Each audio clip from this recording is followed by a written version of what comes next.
Hello and welcome.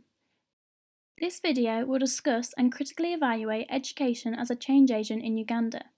More specifically, it will answer the research question, to what extent could the globalisation of education improve the life aspirations of children in Uganda? It will be connecting the possible improvement in poverty rates as a result of economic growth through globalisation and the potential footfalls of this.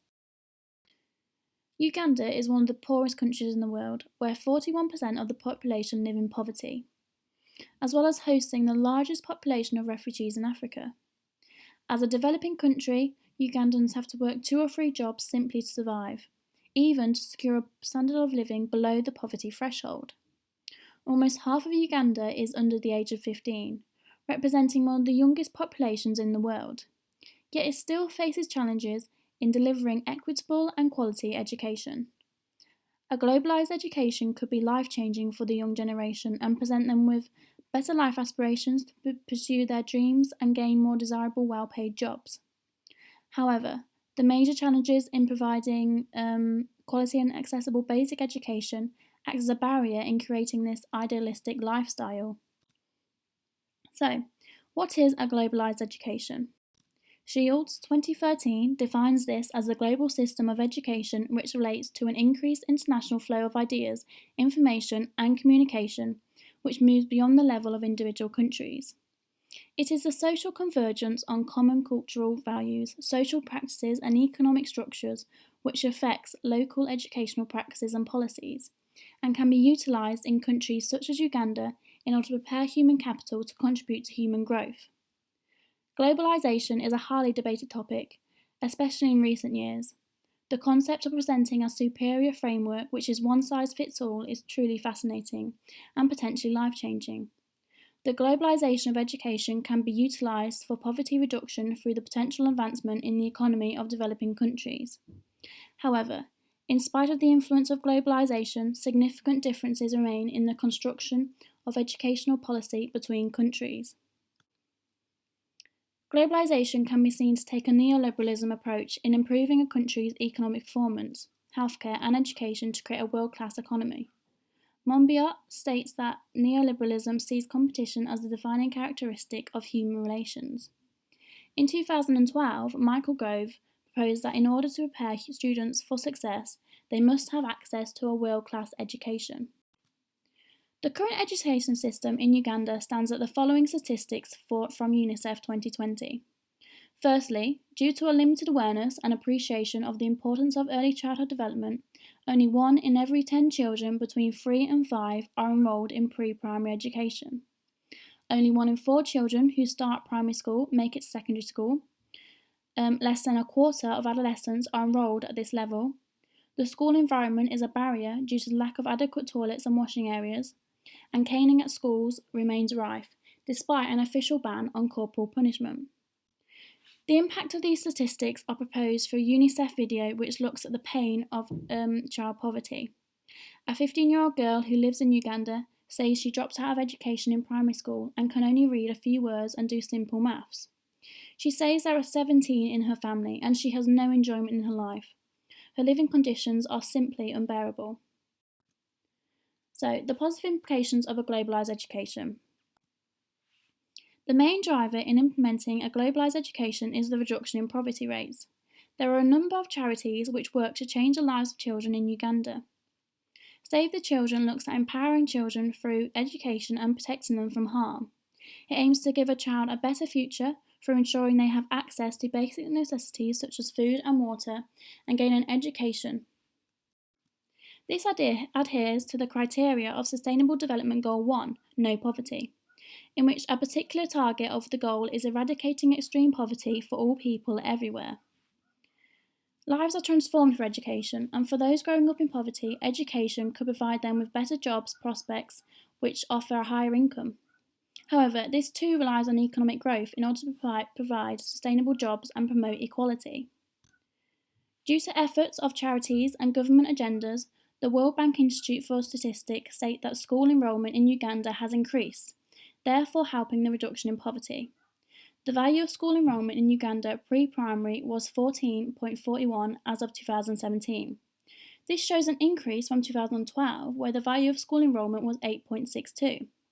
However, this is simply not enough. Although access to education is high, attainment is low.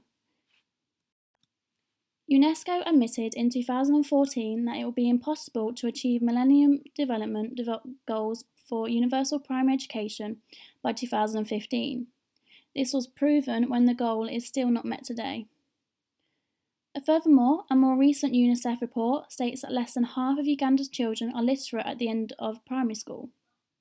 This proves the increase in enrolment alone does not indicate higher achievement and improved life aspirations if the quality of education is poor. Therefore, it is important that this statistic is partnered with an increase in quality education as presented in Sustainable Development Goal 4, Quality Education.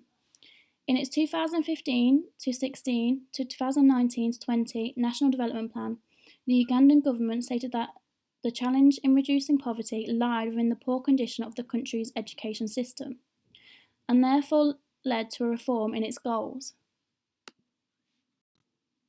The CECIL programme aims to enhance quality of learning outcomes for primary school children in Uganda. Their focus is on improving pupil attendance and reducing violence against children in schools. This charity aims to use education as a change agent for the better. A quote from Nelson Mandela states that education is the most powerful weapon which you can use to change the world. This sums up the rhetoric ideal of the implementation of a globalised education, that it will pull children out of poverty and be viewed as a passport to a better life. Its enrichment can help children develop their interests and talents and presents this idealistic future for those who succeed within the system and create a more stable and financial income for a Ugandan family. However, the right to an education can be viewed as a way of controlling the minds and bodies of the young, of making them think the way the government wants them to think. The advancement in the economy can help sustain a healthy society within Uganda, which proves its efficiency in meeting the criteria set out in Sustainable Development Goal 10, Reduce Inequalities. As a country grows, the life aspirations of those within that country are vastly improved. This can also be seen to meet criteria set out by Sustainable Development Goal 8, Decent Work and Economic Growth, which interlinks with an improved society through advancement in the economy. The more someone is educated, the more they can contribute to the economy in the future. The criticisms of education development through globalisation. So, the most impactful consequence of teaching a Western style of education in Uganda is the conflicting culture this could present. There is this idealistic implementation of education where the same curriculum is taught throughout the world to reap the economic rewards established in wealthier countries. However, in many cases, this can result in a loss of culture and can damage their traditional ways of living. This can create feelings of anger and frustration in local communities, and in turn have this adverse effect on the structure of their society. Many skills within a Ugandan family are shared throughout the community, and these skills are almost disregarded within the Western style of education. These feelings of anger are established through the Schooling the World video, where the cultural repression caused by education has resulted in the culturally distinct people of Ladaki to lose their identity. If you have lost your history, you have lost everything. Instead, education should be integrated into a country on their own terms. Another area of concern is the higher unemployment rates due to an increase of insecure jobs. Even after finishing higher education, students in Uganda still find themselves out of work.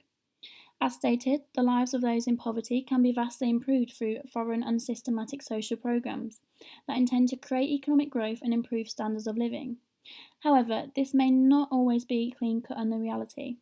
Instead, Uganda's education system is being blamed for rising unemployment.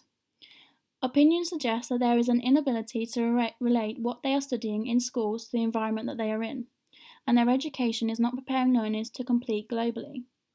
In response to this, it is important that learners achieve more critical skills beyond their current understanding. There are also problems with how our globalised education is implemented.